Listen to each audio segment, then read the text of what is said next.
ठीक है साहब, एक चैप्टर स्टार्ट करा रहा हूँ जिसका नाम है ब्रीथिंग एंड एक्सचेंज। ठीक है, ये ह्यूमन फिजियोलॉजी का एक चैप्टर है जिसका नाम है ब्रीथिंग एंड एक्सचेंज। ठीक है, तो इस पूरे के पूरे जो चैप्टर में अपन डिस्कस करेंगे वो डिस्कस करेंगे साहब कि ब्रीथिंग किस तरीके से होती है और उसका एक्सचेंज किस तरीके से होता है। ब्रीथिंग का पाथवे क्या है, किस तरीके से ब्रीथिंग होगी, कैसे ब्रीथिंग होगी और किसके लिए ब्रीथिंग होगी। ठीक है, ये सारी की सारी चीज़ें अपन जो है वो समझने की कोशिश करेंगे। तो देखिए, the process of exchange of gases from atmosphere with CO2 from the lungs is called as breathing. मतलब एक चीज बताता हूं, देखो रेस्पायरेशन एक अलग चीज है और ब्रीथिंग एक अलग चीज है। रेस्पायरेशन एनर्जी का रिलीज है, ये बात थोड़ा सा जरा अपने दिमाग में डालिएगा। ठीक है, अगर कोई इंसान आपसे पूछता है कि what do you mean by the term of the respiration, ठीक है, तो रेस्पायरेशन में क्या कहते हैं कि the breakdown of the food into the energy and release the energy. ठीक है, एनर्जी को ब्रेक डाउन करना, फूड को रिलीज करना, इन सारी चीजों को अपन क्या बोलेंगे, एनर्जी का रेफरेंस बोलेंगे उस जगह से। ठीक है, बात बिल्कुल क्लेरिफाई हो रही है कि नहीं हो रही है। तो वो बताना चाह रहा है कि CO2 किसके लिए कहा जाता है। ठीक है, तो वो ये कह रहा है कि देखो, अब जनरली एक चीज बताता हूँ, रेस्पिरेशन में तुमने O2 इस्तेमाल किया, ठीक है, लेकिन वो O2 आया कहां से, with the help of the breathing process. किसके प्रोसेस से आया, ब्रीथिंग के प्रोसेस से। वो पूरा का पूरा रेफरेंस उस जगह से जारी हो गया है। तो बात बिल्कुल क्लेरिफाई हो रही है कि the process of exchange of O2 from the atmosphere. अब हवा में क्या है, एटमॉस्फेयर में O2 है। अब छप्पू, ये पूरे का पूरी जो हवा है वो किससे मिलकर बनी है, 72% ऑफ द नाइट्रोजन से मिलकर बनी है।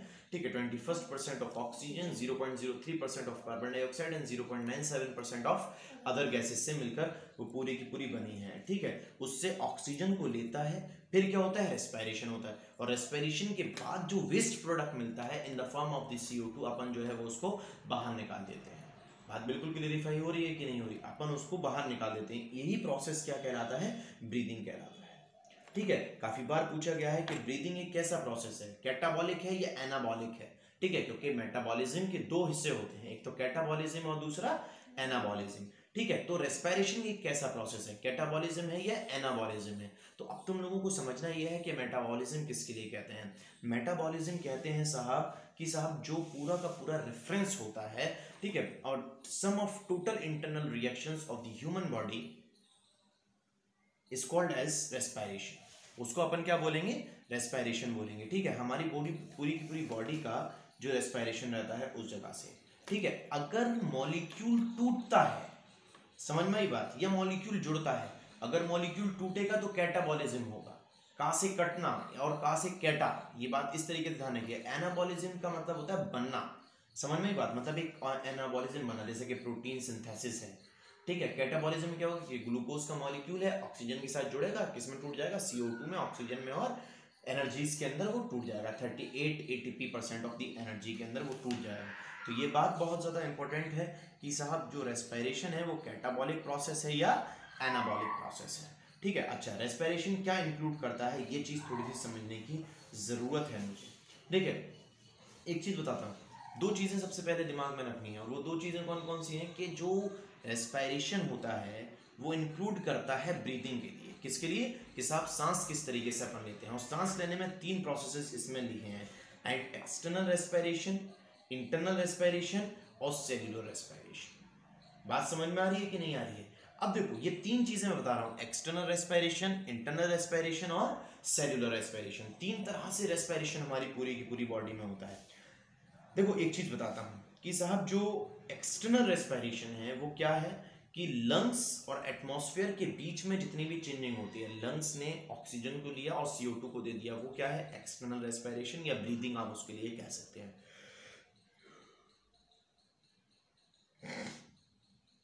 इंटरनल रेस्पिरेशन क्या है, exchange of the gases between the lungs and the blood. Blood और लंग्स के बीच में इंटरनल रेस्पिरेशन होता है, जो हम अपन देखते हैं किसको, उसमें देखते हैं पल्मोनरी सर्कुलेशन के अंदर देखते हैं।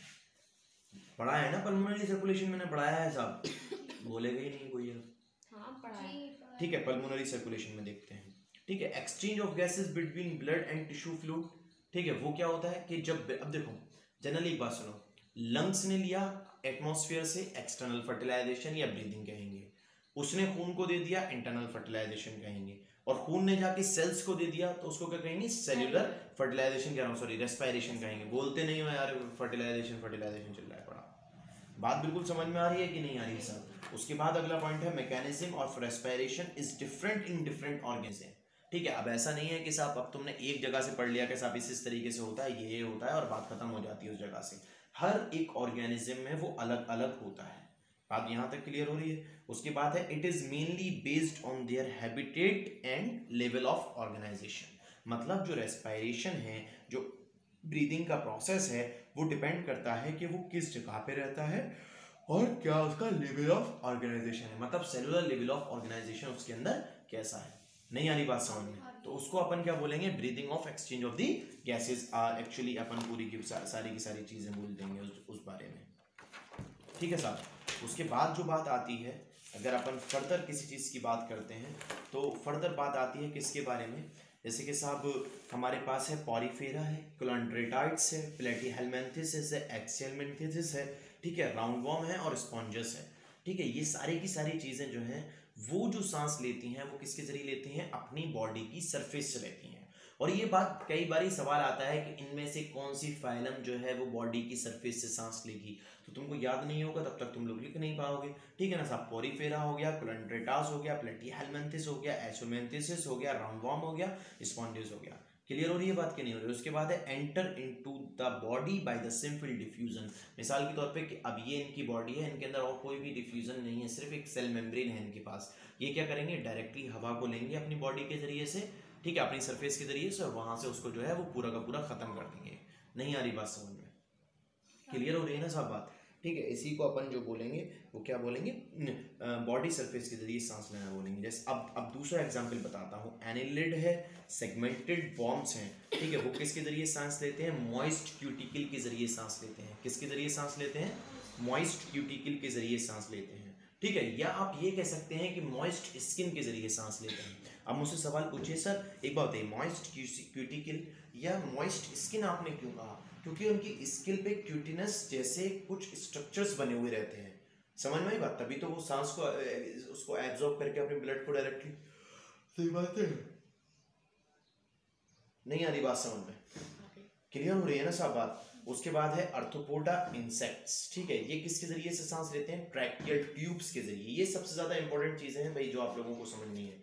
आर्थ्रोपोडा और इंसेक्ट्स जो है वो किसके जरिए से सांस लेते हैं, ट्यूब्स के जरिए से। ठीक है ना साहब, ट्रैकियल ट्यूब्स के जरिए से। इनके ऊपर या नीचे की तरफ एक पाइप सा निकला हुआ होता है, उसके जरिए से ये जो है वो पूरी की पूरी सांस लेते हैं उस जगह से। यहाँ तक बात क्लियर हो रही है कि नहीं हो रही है? उसके बाद है एक्वेटिक आर्थ्रोपोडास। ठीक है, एक्वेटिक आर्थ्रोपोड्स, मोलस्कस, एकिनोडर्मेटा, हेमिकॉर्डेटा और फिशेस। ये सारी चीजें किससे सांस लेती हैं, गिल्स के जरिए से सांस लेती हैं। ठीक है, और गिल्स को हम क्या कहते हैं, ब्रोंचियल रेस्पिरेशन कहते हैं। समझ में आ रही है बात कि नहीं आ रही? अच्छा, जनरली अगर मैं एक चीज समझाने की कोशिश करता हूँ कि साहब देखो क्वेश्चन किस तरीके से पूरे के पूरे से पूछेगा। मैंने बहुत बार कॉम्पिटिटिव एग्जाम में ये क्वेश्चन देखे कि कौन सा ऑर्गेनिज्म किससे सांस लेता है, तो उसको धीरे से भी या भूले से भी इसको छोड़ नहीं देना साहब। मैं बता रहा हूँ फिर तुम लोगों को एक्चुअली मैं क्या बताना चाहता हूँ। ठीक है, तो मैं एक एक एग्जाम्पल बता रहा हूँ और सबकी पीडीएफ जो है तुमको वही वीडियो में जैसे कल निकाली थी वैसी सारी की सारी चीज़ें मिल जाएंगी। ठीक है, उसके बाद है एम्फीबियंस। एम्फीबियंस क्या कहते हैं, जो दोनों में रहते हैं।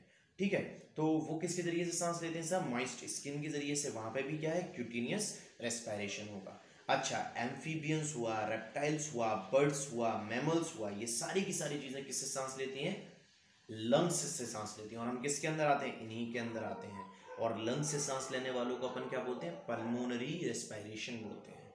अगर आप कभी जाती हैं मेडिकल की इमरजेंसी वगैरह में, तो अक्सर वहाँ पे एक डॉक्टर सांस वाले मरीजों के लिए एक नाम लेते हैं, TBRD लिखा हुआ रहता है वहाँ पे किसी भी हॉस्पिटल के अंदर कि साहब TBRD क्या है।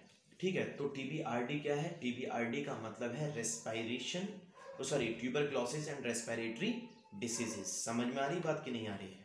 ठीक है साहब। अच्छा, मैं यहीं पे एक छोटी सी बात यहाँ पे बताना चाहता हूँ कि माइकोबैक्टीरियम ट्यूबरक्लोसिस नाम का जो बैक्टीरिया है वो अंदर जाके टीबी अगर किसी को होती है तो वो करता क्या है, या तो वो किसी चीज का फॉर्मेशन करता है, ठीक है, या हमारी बॉडी में से किसी चीज को खा जाता है। मिसाल के तौर पे क्या है, कि अगर फॉर्मेशन करेगा तो लिम्फ बना देगा, गांठें बना देगा। यहाँ पे कुछ लोगों के गांठें तुम लोग देखते होगे उस जगह से, टेस्ट भी होता है ना शायद? हाँ, इसका टेस्ट होता है, ठीक है, गांठें देखते होगे। और गांठें नहीं है तो चेस्ट की टीबी होती है, सीने पर टीबी होती है, लंग्स की टीबी, ठीक है। तो वो क्या करता है कि वो माइकोबैक्टीरियम ट्यूबरक्लोसिस जो है धीरे धीरे धीरे धीरे धीरे धीरे धीरे धीरे करके स्किन को खाना शुरू कर देता है, जो अंदर के टिश्यूज होते हैं उसको डेंजर्ड करना शुरू कर देता है, इंजर्ड करना शुरू कर देता है। समझ में आ रही साहब? क्या करना शुरू कर देता है? इंजर्ड करना शुरू कर देता है। जैसे ही टिश्यू इंजर्ड होते हैं उससे, ठीक है, तो अब डॉक्टर आपको एक्सरे कराने के लिए भेजता है। तो जब डॉक्टर एक्सरे कराने के लिए भेजता है तो वहां पे सफेद सफेद धब्बे से आते हैं। सो डॉक्टर एनालाइज कर देता है, एनालाइज करके बता देता है कि हाँ भाई इस बंदे को टीबी है, ठीक है। उसके बाद जो है फिर वो बायोकेमिकल जांच भी उसकी होती है, समझ में बात, बलगम के जरिए, थूक के जरिए, पेशाब के जरिए, खून के जरिए उसकी बायोकेमिकल जांच को करके सील लगा दिए जाते हैं। फिर उसके लिए डॉट्स का कोर्स चलता है, जिसका जितना रेट होता है टीबी का, समझ में आ रही बात, जिसका जितना रेट होता है टीबी का उसका उतना रेट जो है वो देखते हैं उस जगह से। हाँ, आप पूछो सवाल क्या? तो वो पैचेस तो रहते हैं ना दवा चलने के बाद? नहीं, ऐसा नहीं है, पैचेस खत्म हो जाते हैं। आप सुन लीजिए पहले मेरी बात, मैं तुमको बताता हूँ, मुझे पता है ना, मुझसे पूछो तुम, ठीक है। ये डॉट्स का कोर्स होता है पूरा का पूरा। अब किसी इंसान को डॉट्स हो गई साहब, ठीक है, अब वो दवाइयाँ खाएगा ऐसा, अच्छा, इसकी जो पूरी दवा है वो गवर्नमेंट देती है डॉट्स के लिए, ठीक है। टीबी की कोई भी दवा जो है वो प्राइवेट इंसान को नहीं लेनी पड़ती, ठीक है। 3 गोलियां रोजाना सुबह खानी पड़ती हैं दूध के साथ में। प्राइवेट दिखा रहे हो तो प्राइवेट तो वो खुद लेनी पड़ेगी। अरे सुन लीजिए साहब, मैं बता रहा हूँ, वो रेफर करेगा सरकारी अस्पताल के लिए, मैं बता रहा हूँ, सुनो पहले मेरी बात। वो कंडीशन के ऊपर डिपेंड करता है ना कि टीबी आखिरकार है कैसी। अच्छा, ये चीज़ भी तो डिपेंड करती है ना कि कंडीशन देखनी पड़ती है उसके अंदर कि कैसी कंडीशन है। कि अगर आपने ले लिया साहब तो वहीं से दवाइयाँ मिलती हैं, 3 गोली रोजाना खानी पड़ती हैं सुबह में, जो डॉट्स का रियलिटी में कोर्स होता है, खाई हैं? अच्छा, हाँ बता रहे हैं ना तुम इसलिए ऐसे। अच्छा, तो मतलब कुछ ज़्यादा जल्दी जल्दी कर देने लगे ना साहब, तो मतलब हो सकता है मैंने कोई फिल्म हो साहब इसके पीछे। खैर बहरहाल, तो यहाँ तक बात समझ में आ रही है कि नहीं आ रही है? ठीक है। तो देखो, कोई भी चीज़ ऐसा नहीं है कि साहब सारे डॉक्टर जो हैं वो एक साथ उसका इलाज करें, लेकिन हाँ, जो रियलिटी में डॉट्स होती है, जिसको रियल डॉट्स बोलते हैं, उसका इलाज जो है वो सरकारी दवा से होता है, ठीक है, उस जगह से। जैसे कि मलेरिया को मारने की जो दवा है वो हाइड्रोक्सीक्लोरोक्वीन है, ठीक है। वो पता है कहाँ से निकलती है? चिंचोना ट्री से निकलती है, वो मैंने लिखवाया है तुम लोगों को। बहुत मारूंगा मैं तुम लोगों को बार्क में, मैं बताता हूँ, चिंचोना ट्री से निकलती है, बार्क में लिखवाया, ह्यूमन हेल्थ एंड डिसीज के अंदर पढ़ लेना वरना। मेरे ख्याल से मैं पढ़ चुकी हूँ, उसमें नहीं है, चिंचोना नहीं है ये वाली। आप देखना बेटा, मुझे आपने मलेरिया पढ़ाया होगा तभी तो लिखवाया होगा। हाँ, फिर वही वाली बात, मैंने चिंचोना ट्री के बारे में लिखवाया है, मुझसे पूछो, या लिचेंस के अंदर पढ़ाया होगा सिम्बायोटिक रिलेशनशिप में, ऐसा हो सकता है। नहीं लिखवाया है। अरे फिर वही वाली बात, मैंने पढ़ाया ना, मुझे ध्यान है, ठीक है साहब। उसके बाद है कि the simplest respiratory organ is skin, ठीक है। जो मेजरली सबसे ज़्यादा रेस्पिरेटरी ऑर्गन है वो क्या है? स्किन है साहब। बात बिल्कुल क्लियर होगी। अब देखो, जैसे कि हमारे पास हाइबरनेशन वाले जानवर होते हैं। हाइबरनेशन क्या? कि जो विंटर स्लीप में रहते हैं, ठीक है ना साहब, जो सर्दियों में जाके सो जाते हैं। और एस्टिवेशन वाले जो समर स्लीप में रहते हैं, ठीक है। तो वो सब किससे सांस लेते हैं? स्किन से सांस लेते हैं। तो ये जनरल बातें हैं स्किन के बारे में, जो आखिरकार मैं आप लोगों को बताना चाह रहा हूँ कि एक्चुअली पूरी की पूरी बात होती क्या है और किस तरीके से बात जो है वो हो रही है। यहाँ तक बात बिल्कुल क्लियरिफाई हो रही है कि नहीं हो रही है? उसके बाद जो है फिर एक समझ में आ रहा है ना कि ज़बरदस्ती ऐसी गर्दन हवा में मिला जा रहा है, समझना ज़रूरी है, ठीक है। हाँ, उसके बाद है ह्यूमन रेस्पिरेटरी सिस्टम, ठीक है। ह्यूमन रेस्पिरेटरी सिस्टम जो है वो कुछ खतरनाक तरीके से अभी अपन पढ़ेंगे। Okay, now we are starting the new topic whose name is human respiratory system, ठीक है। तो मैं अब तुम लोगों को समझाने की कोशिश करता हूँ कि ह्यूमन रेस्पिरेटरी सिस्टम एक्चुअली होता क्या है, किस तरीके से होता है, ठीक है। तो देखो, यहाँ पे जो बात करी गई है, मैं डायरेक्टली सारी चीज़ें दोबारा बना रहा हूँ ताकि तुम लोग समझ सको और देख सको, ठीक है। तो पहली चीज़ है भाई आपके पास, देखो, जो सबसे पहला है हमारा वो एपिग्लॉटिस आता है साहब। क्या आता है? एपिग्लॉटिस आता है। ये जो कौवा कौवा आप लोग कहते रहते हैं ना कि जो रखा हुआ है, उसको अपन एपिग्लॉटिस कहते हैं साहब, ठीक है। एपिग्लॉटिस बोलते हैं, ठीक। एपिग्लॉटिस आता है और एपिग्लॉटिस में भाई आपके पास में फिर उस तरीके से नीचे ये ट्रैकियल बॉक्स आता है आपके पास, ये ट्रैकियल बॉक्स आता है, वो सबको बनाना है बहुत ज़्यादा खूबसूरत तरीके से, ठीक है। ये साहब ट्रैकियल बॉक्स आता है, या इसको अपन ट्रैकिया बोल देते हैं साहब। क्या बोल देते हैं? ट्रैकिया बोल देते हैं। और ट्रैकिया को विंड पाइप भी कहा जाता है। क्या कहा जाता है? विंड पाइप भी कहा जाता है। जब हम खाना खाते हैं तो एपिग्लॉटिस का काम होता है कि वो विंड पाइप पे ढक जाता है पूरा का पूरा, ताकि खाना जो है सांस की नली में आ जाए। और इत्तेफाक से अगर खाना कभी सांस की नली में चला जाता है तो पूरा का पूरा लंग्स जो है वो एक साथ, जिसको कहते हैं ना फंदा लग गया, आम लोगों को पूरी की पूरी ताकत लगा देता है उसको सारे ड्रॉपलेट्स को बाहर निकालने में। और जब लंग्स बाहर नहीं निकाल पाता तो एट द टाइम उस इंसान की मौत हो जाती है। अगर सांस की नली से सांस बंद हो जाए, दम घुट के वो हैंड टू हैंड मर जाता है। जैसे इकरा लॉज के अंदर एक दफ़ा मौत हुई थी, खैर कह नहीं सकते ऐसा किसी के बारे में, ठीक है ना साहब, सुना था मैंने ऐसा कुछ के हुआ था। यहाँ तक बात क्लियर हो रही है तुम लोगों के पास कि नहीं हो रही है? ठीक है। अब उसके बाद अगर अपन देखें, ठीक है, तो ये सारी की सारी चीज़ें हैं। तो ये हो जाएगा आपका, ये 2 ट्यूब्स के अंदर टूट चुके हैं साहब, ठीक है। ये 2 ट्यूब्स के अंदर टूट चुके हैं। पहला ट्यूब है और ये दूसरा ट्यूब है, ठीक है। यहाँ से लंग्स बनाएंगे अपन। क्या बनाएंगे? लंग्स बनाएंगे। बातें क्लियरिफाई हो रही हैं कि नहीं हो रही हैं साहब? ठीक है साहब, ये 2 लंग्स हमारे पास आ गए, ठीक है। देखिए अगर मैं अपन बात करूं कि साहब ये हो गया मेरा लेफ़्ट लंग, ये कौन सा लंग हो गया साहब? लेफ़्ट लंग्स हो गया। ये कौन सा लंग हो गया? लेफ़्ट लंग्स हो गया, ठीक है साहब। ये कौन सा लंग हो गया मेरा? लेफ़्ट लंग हो गया, लेफ़्ट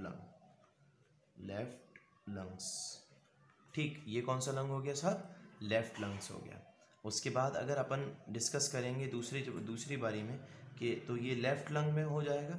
अच्छा, इसका एक पार्ट बनता है यहाँ पे जिसको हम इन्फीरियर लोब बोलते हैं। कौन सी बात लोब बोलते हैं? इन्फीरियर लोब बोलते हैं। इन्फीरियर लोब बोलते हैं। तुम लोग समझ पा रहे हो ना क्या मैं बताना चाह रहा हूँ? जी। तो कैसे मुंह बना बना के बैठी है उल्टे उल्टे से साहब, हैं? ठीक है। और ये इन्फीरियर लोब, भाई जब उधर है तो इधर भी होगा, क्योंकि जो एनाटमी है पूरे के पूरे लंग की वो सेम होगी कि नहीं होगी? समझ में ही बात। यहाँ से अगर देखें तो अपन ये मिडिल में टूट जाता है, तो ये वाली लोब को अपन क्या कह सकते हैं? ये मिडिल लोब हो गई साहब। ये कौन सी लोब हो गई? मिडिल लोब हो गई। मिडिल लोब हो गई। बात बिल्कुल क्लैरिफाई हो रही है कि नहीं हो रही है साहब? ठीक है। अच्छा, ऊपर वाली क्या कहलाएगी? Superior lobe. जैसे कि ये वाली इन्फीरियर हो गई और ये वाली सुपीरियर लोब। इसमें नहीं है? होगा, उसमें भी होगा, लेकिन अपन शो नहीं करते हैं इस लंग में, ठीक है। सुपीरियर लोब, और ये हो जाएगी आपकी सुपीरियर लोब। क्या दिन थे वो भी यार, सुपीरियर लोब, ठीक है ना साहब? यहाँ तक बात बिल्कुल क्लियरिफाई हो रही है कि नहीं हो रही है? ठीक है, एग्जैक्टली बातें क्लियर हो रही हैं कि नहीं? अब देखो, उसके बाद अगर अपन डिस्कस करते हैं कि जो राइट लंग है वो क्या क्या अपने अंदर कंसिस्ट करता है। राइट लंग अपने अंदर क्या क्या कंसिस्ट करता है, तो इस तरीके से आप देख सकते हैं कि जो राइट लंग है वो अपने अंदर 3 लोब्स कंसिस्ट करता है और 2 फिशर कंसिस्ट करता है। क्या करता है? फिशर। अब फिशर क्या चीज़ होती है वो मैं आगे डिस्कस आप लोगों के साथ में बताऊंगा, ठीक है। तो देखो, ये जो देख रहा है ना, तो हॉरिजॉन्टल है। एक तो चीज़ होती है वर्टिकल और एक चीज़ होती है हॉरिजॉन्टल। एक सवाल बहुत गंदा सा पूछा गया था एक दफ़ा लंदन ऑक्सफोर्ड यूनिवर्सिटी के अंदर, मेरे सर ने मुझको बताया था कि जो कहा जाता है एक्चुअली जो फीमेल एक्सटर्नल जेनेटिलिया होता है, ठीक है, तो फीमेल एक्सटर्नल जेनेटिलिया को सिमिलर कहा था उन्होंने लिप्स से, ठीक है। तो उसमें वो बहुत ज़बरदस्त क्वेश्चन था उस जगह से। लिप्स जो ह्यूमन लिप्स होते हैं, तो ह्यूमन लिप्स में और फीमेल एक्सटर्नल जेनेटिलिया में सिर्फ 2 ही चीज़ों का फ़र्क होता है उसके पोस्चर में। जो एक्सटर्नल जेनेटिलिया होता है उसका पोस्चर वर्टिकल होता है, और जो लिप्स होते हैं ह्यूमंस के उसका पोस्चर जो है वो हॉरिजॉन्टल होता है, ठीक है। तो इस सवाल का जवाब देने वाले महज 4 बच्चे थे जिनका सिर्फ यही क्वेश्चन ठीक था और कोई क्वेश्चन ठीक नहीं था साहब। खैर वो एक अलग मसला है। आप लोग जिन्होंने लिप्स पर लगाया होगा वो सही थे, और बाकी जो टॉपर था ना उसका जवाब भी गलत था साहब। तो ये क्या बात सही प्रूफ हुई थी? सही है साहब। ऐसा वो लेबिया कहा क्यों जाता है उसको? Labia minora, labia majora, which is similar to the lips. समझ में आ रही बात कि नहीं आ रही है? ठीक है। तो देखो, ये वाला जो फिशर है ये आपका हॉरिजॉन्टल फिशर है। ये कैसा फिशर है? Horizontal fissure. और ये वाला फिसर कैसा है, मतलब जो जो बीच में से तोड़ रहा है, जो जो जो एक्चुअली मेम्ब्रेन सी क्रिएट हो रही है। बात बिल्कुल क्लियरिफाई हो रही है कि नहीं हो रही है? ठीक है। और ये वाला ऑब्लिक है। तुम लोगों को मैंने पहले ही बता रखा है कि ऑब्लिक वगैरह ये सारी की सारी चीज़ें क्या होती हैं। Oblique fissure. नहीं आ रही बात समझ में?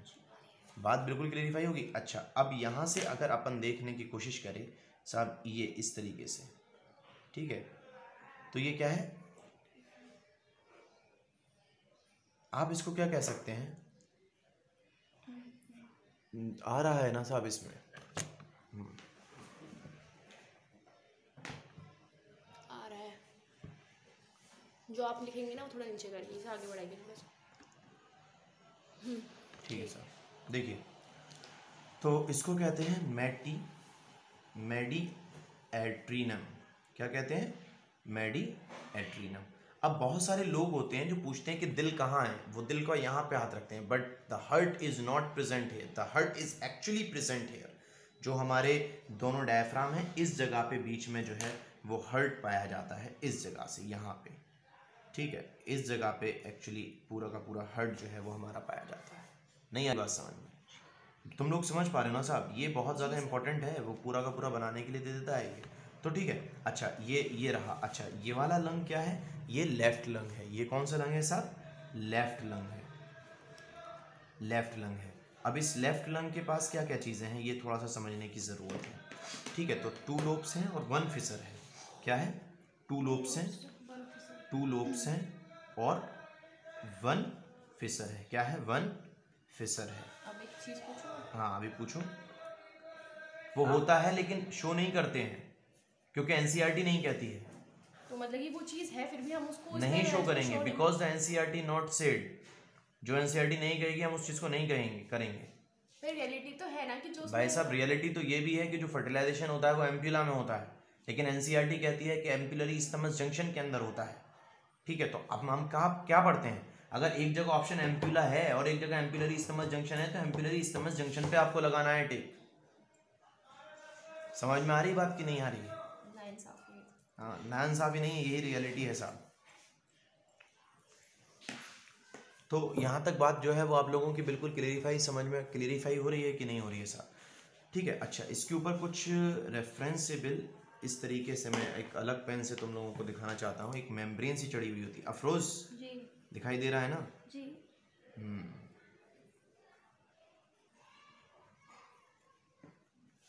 ठीक है। इस मेम्ब्रेन को अपन प्लूरल कैविटी बोलते हैं। क्या बोलते हैं? प्लूरल या ल्यूरल कैविटी। क्या बोलते हैं साहब? ल्यूरल कैविटी। और इस कैविटी के अंदर क्या प्रेजेंट होता है? एक फ्लूइड प्रेजेंट होता है जिसको ल्यूरल फ्लूइड बोलते हैं, प्लूरल फ्लूइड बोलते हैं, ठीक है। उसी के बाद इंटरनल कैविटी जो होती है वो क्या कहलाती है? इंटरनल मेम्ब्रेन जो होती है इसकी, वो क्या कहलाती है? विस्केरल, ठीक है। अच्छा, ये जो कंडीशन है इसको अपन क्या बोलते हैं? डायाफ्राम बोलते हैं। क्या बोलते हैं? डायाफ्राम, ठीक है। जो इस तरीके से पूरा का पूरा 2 पसलियों के बीच में होता है, ठीक है साहब। जब अच्छा, डायाफ्राम का जो नेचर होता है ना, वो साइज का रिगेनिंग होता है। जब सांस अंदर जाती है, इनहेल करते हैं तो ये खुल जाता है यूँ, और जब एक्सेल करते हैं तो दोबारा हो जाता है। फिर इनहेल, फिर एक्सेल, फिर इनहेल, फिर एक्सेल। इस तरीके से पूरी की पूरी कंडीशन जो है वो उस जगह पे तैयार हो जाती है। एक्चुअली में बात समझ में आ रही है कि नहीं आ रही है एक तरफ साहब? आपने डायफ्राम बता दिया, एक तरफ आपने ये बता दिया। मेरी बात सुनिए, मैं क्या बताना चाह रहा हूँ। ये जो कंडीशन है, ये जो मेम्ब्रेन है इस जगह पे, इस मेम्ब्रेन को अपन डायाफ्राम बोलते हैं। समझ में ही बात? और इसकी जो लोकेशन है वो पेरिएट्रियम कहलाती है। अच्छा, जहाँ पे हार्ट प्रेजेंट तो है अगर हमारा। ये पूछा जाए कि डायफ्राम की लोकेशन क्या है तो आंसर वही होगा। डायफ्राम की लोकेशन आपसे कभी नहीं पूछेगा, बिटवीन द रिब्स होती है। अच्छा, तो मतलब समझ में आ रही बात? मतलब पूछो ना, क्या क्या कंडीशन है, क्या समझ आप में कह नहीं रहे हैं कि हाँ। लोकेशन जो है वो है हाँ। और डायफ्राम है वहाँ पर, लेकिन आप कह रहे हैं कि अगर तो उधर आ लोकेशन जाओ आएगी तो लोकेशन में नहीं देंगे, मतलब क्यों नहीं देंगे? आप तो कह रहे हैं भाई, कि मैं क्या जगह बताना है। चाह रहा हूँ, सुनो, देखो मेरी बात सुनो। ये डायाफ्राम है, ये बात क्लियर हो गई, ठीक। ठीक है। इसके ऊपर जो लोकेशन है, इस तरीके से अगर आप कह सकते हैं, उसको पेरिएट्रियम कह सकते हैं आप। अच्छा, या मेट्रिएट्रियम कह सकते हैं। सॉरी, मैं एक तो गलत बोल जाता हूँ। यहाँ तक बात बिल्कुल क्लियरिफाई हो रही है कि नहीं हो रही है? अच्छा, देखिए जरा साहब, इसको अपन क्या बोलेंगे? डायाफ्राम बोलेंगे। क्या बोलेंगे? डायाफ्राम बोलेंगे। अच्छा ये किस शेप में होता है? गुम्बद जैसी शक्ल में होता है। किस शेप में होता है? गुम्बद जैसी शक्ल में, डॉम शेप्ड। किस शेप का होता है साहब? डॉम शेप्ड में। बानो किस शेप्ड में होता है ये? Dom shaped. और रिलैक्स्ड होता है। कैसा होता है साहब? रिलैक्स्ड होता है। यहाँ तक बात बिल्कुल क्लेरिफाई हो रही है कि नहीं हो रही है? 100% समझ में आ रहा है ना जी। अच्छा यहाँ पे लिख सकते हैं कि heart, HEART, heart is present. Heart is present. और यहाँ पे क्या प्रेजेंट रहता है साहब? हर्ट जो है वो प्रेजेंट रहता है। बिल्कुल क्लेरिफाई हो रहा है कि नहीं हो रहा साहब? एक्चुअली में अगर कोई चीज समझ में नहीं आई है तो बताओ मुझको जरा भी नहीं थी। यहाँ ये लैनिक्स बॉक्स आप लोग दिखा सकते हैं इसको, बोलो। नहीं समझ में आ गया मेरे भी आ गया।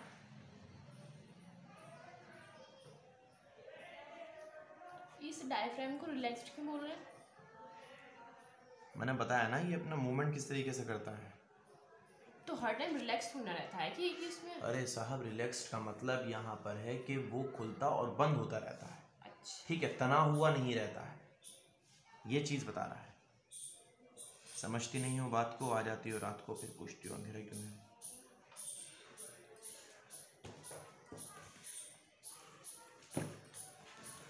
नहीं आ रही बात समझ में?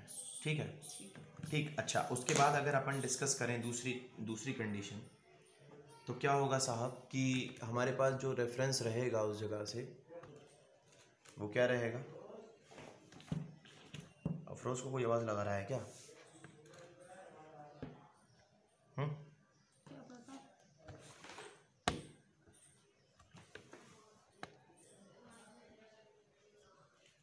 ठीक है मानो, ठीक। अच्छा इन्फ्लामेशन अगर हो जाए, इन्फ्लामेशन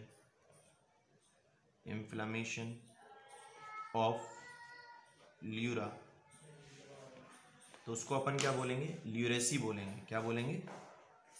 ल्यूरेसी बोलेंगे। समझ में आ रही बात कि नहीं आ रही है? उसके बाद आता है लेफ्ट प्राइमरी ब्रॉन्ची। इसको प्राइमरी ब्रॉन्ची बोला जाता है। क्या बोला जाता है? प्राइमरी ब्रॉन्ची बोला जाता है। ये बात थोड़ा सा ध्यान रखिएगा। तो लेफ्ट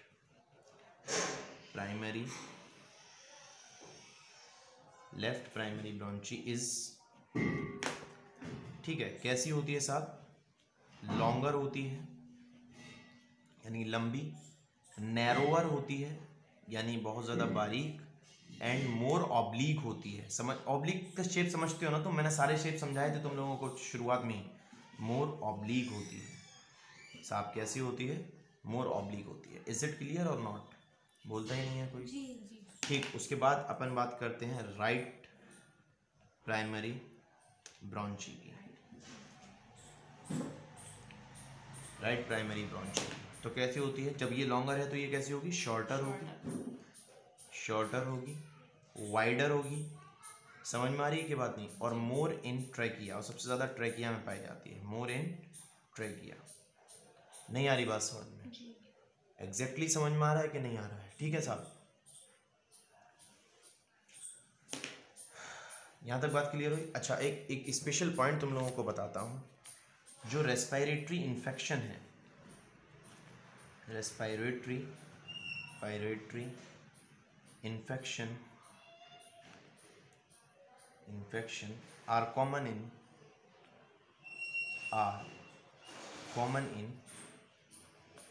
राइट आर्टरी। किस में कॉमन रहता है साहब? राइट आर्टरी के अंदर जो है वो कॉमन रहता है। बात बिल्कुल क्लेरिफाई हो रही है साहब की नहीं हो रही है? बोलोगे या नहीं बोलोगे साहब? ठीक है साहब। तो ये पूरा का पूरा रेस्पिरेशन सिस्टम है जो तुम लोगों को एक्चुअली समझना है। इज इट क्लियर और नॉट? ठीक है, तो इतना आप लोगों को समझना है। फिर मैं अगला जो है वो आपको बोलकर समझाऊंगा डायरेक्टली। ये डायग्राम में मैंने हर एक चीज़ समझा दी है। अगर मैं जो भी चीज़ बोलूँगा तो आप लोगों को समझनी होगी अब साहब की एक्चुअली मैं बताना क्या चाह रहा हूँ। मानो समझ में आ रही है ना बातें? मैं आखिरकार कहना क्या चाह रहा हूँ साहब?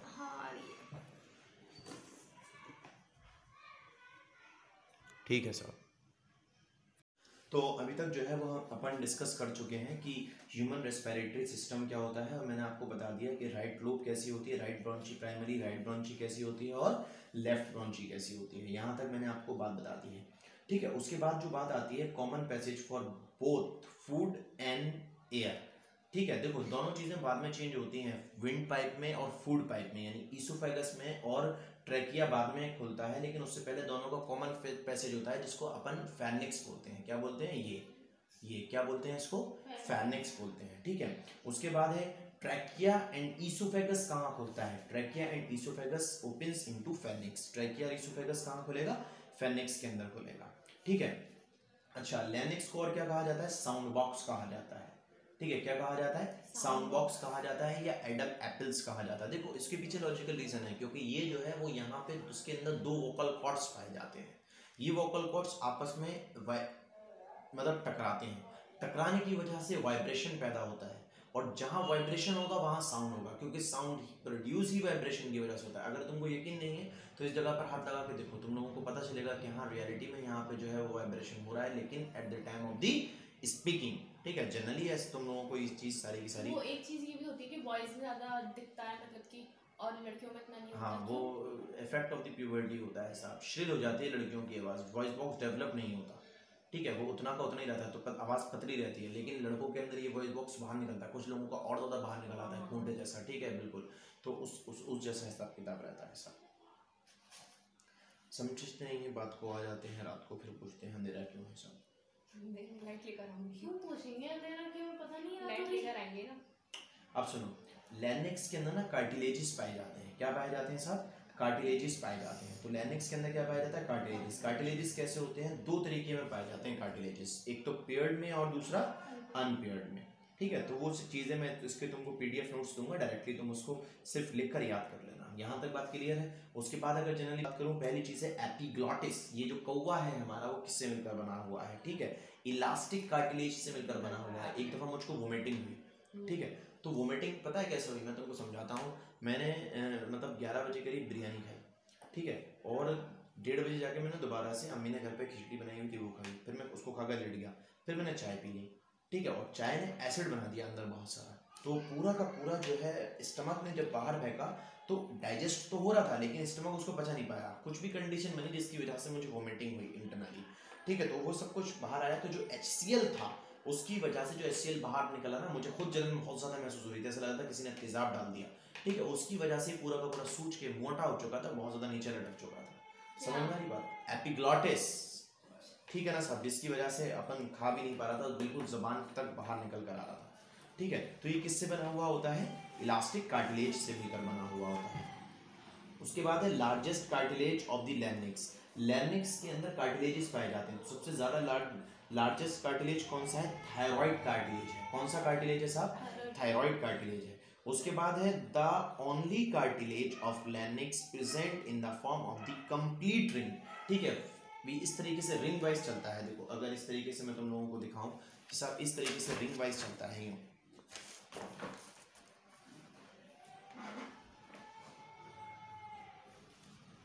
इस तरीके से साहब रिंग वाइज चलता है, इस तरीके से रिंग वाइज चलता है, ठीक है ना साहब, ठीक है। तो वो कौन सा है भैया? हमारा क्रिंक्रेट कार्टिलेज है, ठीक है। उसके बाद है द ओपनिंग ऑफ लैरिंक्स। जो लैरिंक्स की ओपनिंग है उसको अपन क्या बोलते हैं? ग्लॉटिस बोलते हैं। क्या बोलते हैं? ग्लॉटिस बोलते हैं। उसके बाद है glottis of larynx is covered by A cartilaginous flap. जो ग्लॉटिस है वो एक तरह के ढक्कन से ढकी हुई होती है, जिस ढक्कन को अपन क्या बोलते हैं? जो लटका हुआ है ना, उसी ढक्कन को अपन क्या बोलते हैं? एपीग्लॉटिस बोलते हैं। एपी का मतलब ऊपर से, ठीक है। जो ग्लॉटिस वाले रास्ते को बंद कर दे उसको अपन क्या बोलेंगे? एपीग्लॉटिस बोलेंगे। क्लियर हो रही है बात कि नहीं हो रही है? उसके बाद आता है epiglottis prevents the entry of food, ठीक है, prevent the entry of food into the glottis of the pharynx, ठीक है। मैंने पहले ही बताया था कि जैसे कि मैं खाना खा रहा हूं, ठीक है, तो खाना खाते के टाइम पे जो टाइम है एपीग्लॉटिस का, जो काम है वो फूड पाइप से जो फैरिंक्स है उसके ऊपर से निकल के चिपक जाता है, ताकि खाना डायरेक्टली फूड पाइप में जाए और वो हमारे किसके अंदर ना चला जाए? विंड पाइप में ना जाए। समझ में आ रही बात कि नहीं आ रही साहब? देखो लंग्स जो कवर्ड होते हैं वो एक थिन मेम्ब्रेन से होते हैं जिसको ल्यूरर मेम्ब्रेन कहा जाता है। क्या कहा जाता है? ल्यूरर मेम्ब्रेन कहा जाता है, या ल्यूरा कहा जाता है, या प्लूरा कहा जाता है। जो भी प्रोनाउंसिएशन तुम यूज करना चाहो उसके लिए कर सकते हो। जो आउटर होती है उसको क्या कहा जाता है? पैराइटल ल्यूरा कहा जाता है। जो इनर होती है उसको क्या कहा जाता है? विस्कुलर रूलर कहा जाता है। जो मैंने पीछे डायग्राम समझाया ना उसके अंदर दोनों मेंशन कराए हैं, पैराइटल भी कराया है और विस्कुलर भी कराया है। क्लियर हो रही है ना साहब?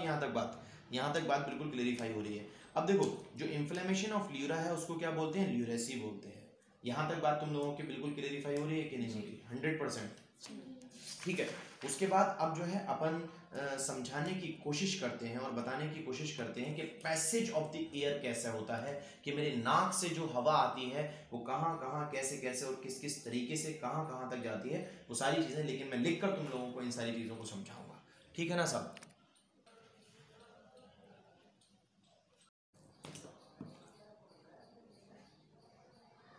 अपन जो है वो अब पैसेज ऑफ द एयर आपको बताने वाला हूँ मैं कि actually passage of the air होती क्या चीज़ है और किस तरीके से होती है। तो देखिए इधर आ जाओ तुम। नहीं मुझे दिख रहा है। पैसेज ऑफ एयर एक्चुअली में जो पैसेज का मतलब होता है वो क्या होता है बच्चा? पाथवे। क्या होता है? पाथवे। एक मैंने पाथवे स्पम का लिखवाया है और एक पाथवे मैंने एयर का लिखवाया है। ठीक है, वो स्पम वाले से ही एयर के लिए लिया है क्योंकि वहां का उसका 2017 के अंदर पूछा जा चुका है नीट के अंदर। अरे स्पम का लिखवाया ना, एयर का लिखवा रहा हूँ इसीलिए ताकि पाथवे पूछ ना ले उसका।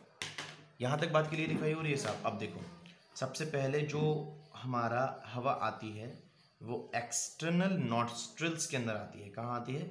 एक्सटर्नल नॉस्ट्रिल्स के अंदर आती है। ठीक है, जिसको नसल चैम्बर भी बोला जाता है। क्या बोला जाता है? नसल चैम्बर। एक्सटर्नल नॉस्ट्रिल्स, ये जो नाक हमारी ऊपर से दिखाई देती है ये, ठीक है, इसको बोला जाता है। ठीक है, अच्छा एक्सटर्नल नॉस्ट्रिल्स के अंदर आती है और एक्सटर्नल नॉस्ट्रिल्स के बाद फिर ये कहाँ चला जाता है? नसल पैसेज के अंदर चला जाता है। किसके अंदर? नसल पैसेज के अंदर। यहाँ म्यूकस की बहुत बड़ी लेयर होती है। ठीक है, जो क्या काम करती है, जिसको बलगम के नाम से आप जानते हैं ना, पीला पीला निकल कर आता है। ठीक है, वो सारी की सारी डस्ट और गंदगी इसके अंदर से खींच लेता है। ठीक है, तो एक चीज़ होती है साहब इस जगह से, ये इस तरीके से देख सकते हैं आप इसको।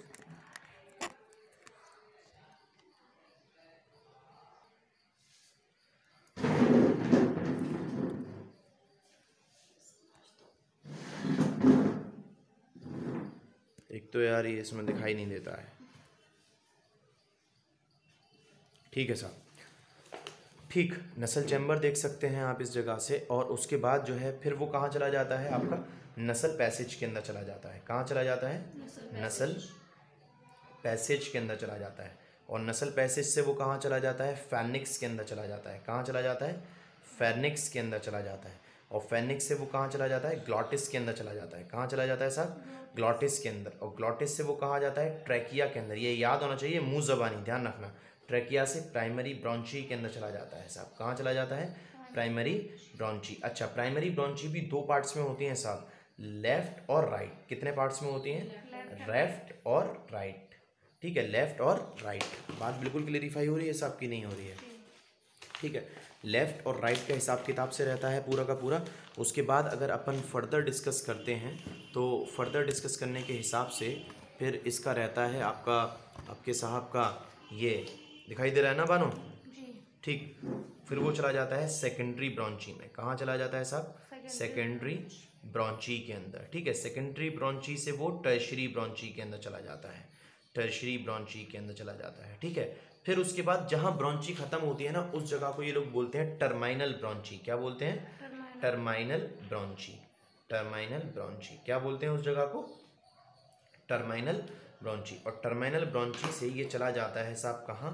रेस्पायरेटरी ब्रॉन्चियोल्स। ठीक है, कहाँ चला जाता है? रेस्पायरेटरी ब्रॉन्चियोल्स। रेस्पायरेटरी ब्रॉन्चियोल्स किस जगह चला जाता है साहब? रेस्पायरेटरी ब्रॉन्चियोल्स में चला जाता है। किस जगह चला जाता है? रेस्पायरेटरी ब्रॉन्चियोल्स। और रेस्पायरेटरी ब्रॉन्चियोल से ये चला जाता है एल्वियोलर डक्ट में। एल्वियोलर, जो एल्वियोली सेक्स वहाँ पे जो पाए जाते हैं, समझ में आ रही बात? एल्वियोलर डक्ट में चला जाता है। फिर वहाँ से ये एट्रिया के अंदर, एट्रिया से एल्वियोलर सेक, जो गुब्बारे नुमा जो जिसमें गैसेस इकट्ठी की जाती हैं उसके अंदर। ठीक है, एल्वियोलर सेक के अंदर, एल्वियोलर सैक के अंदर, और एल्वियोलर सैक से वो चला जाता है एल्वियोली के अंदर। कहाँ चला जाता है? एल्वियोली के अंदर। तो देखो यहाँ पे दो तरीके के पैसेज हो गए साहब, एक तो एक्सटर्नल पैसेज हो गया और दूसरा इंटरनल पैसेज हो गया, ठीक है। अच्छा, अगर मैं इसको दो हिस्सों में तोड़ने की कोशिश करूँ साहब, दो हिस्सों में मैं किस तरीके से तोड़ सकता हूँ? ठीक है, तो पहला हिस्सा तो मेरे पास ये होगा, पहला हिस्सा तो मेरे पास ये होगा। ये पहला हिस्सा क्या कराएगा कि up to terminal conducting parts, ठीक है। देखो जनरली अगर मैं बात बताऊं तो ये जो है वो कौन सा पार्ट है? एक्सटर्नल पार्ट है। ये कैसा पार्ट है? एक्सटर्नल पार्ट है। किसका? रेस्पिरेशन का। और जो लंग्स वाला रेस्पिरेशन है वो कौन सा वाला पार्ट है लंग्स के रेस्पिरेशन का? ये वाला पार्ट है। कौन सा पार्ट है साहब? ये वाला। किसका पार्ट है ये? लंग्स के रेस्पिरेशन का पार्ट है। किसका पार्ट है साहब? लंग्स के रेस्पिरेशन का पार्ट है। बिल्कुल क्लेरिफाई हो रहा है कि साहब नहीं हो रहा है? एग्जैक्टली बात समझ में आ रही है कि नहीं? बोलता ही नहीं है कोई। आ रही है। यहाँ तक बात बिल्कुल क्लेरिफाई हो रही है? प्राइमरी, सेकेंडरी, टर्शियरी ब्रॉन्शियल्स का मतलब मैं बताता हूँ। देखो जिस तरीके से पूरी की पूरी ब्रॉन्ची आई यहाँ से, ठीक है, वो टूटी दूसरे हिस्सों में, ठीक है, तो उनके बेस्ड ऑन दी पोस्चर पे कि साहब जो ये वाली है वो प्राइमरी है, जो ये वाली है वो टर्शरी है, जो इसके अंदर टूटी वो सेकेंडरी है, और जो उसके अंदर टूटी वो टर्शरी है। इस तरीके से ये लोग थोड़ा सा एक्चुअली बताने की कोशिश कर रहे हैं। यहाँ तक बात तुम लोगों की बिल्कुल क्लेरिफाई हो रही है कि नहीं हो रही है साहब? ठीक है, एक्चुअली बात समझ में आ रही है कि नहीं? अच्छा, उसके बाद पहले इधर देखो, मेरी तस्वीर यहाँ पर दिखाई दे रही है साफ सुथरी या नहीं? जी नहीं।